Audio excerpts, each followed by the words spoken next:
கற்பனை அங்கே அப்படிதான் எழுதி போட்டிருந்தாங்க. கற்பனை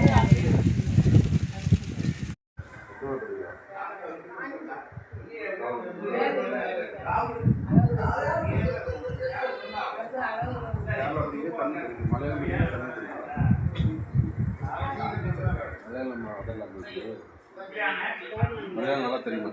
ஃபர்ஸ்ட் லாங்குவேஜே மலையாளம் தான். மலையாளம் நல்லா பேசுவியா?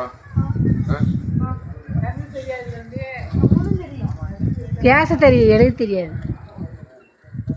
நம்ம ஊர்ல இருந்து போய் தமிழ் எழுத தெரியாதுன்னு சொல்ற பாரு. உங்க அப்பா சூப்பரா எழுதுவான், அவன் கையெழுத்துல அவ்வளோ அழகா இருக்கும். அது பேர் தெரியாதுல்ல, யாருக்கு தெரியும் இந்த பேர்?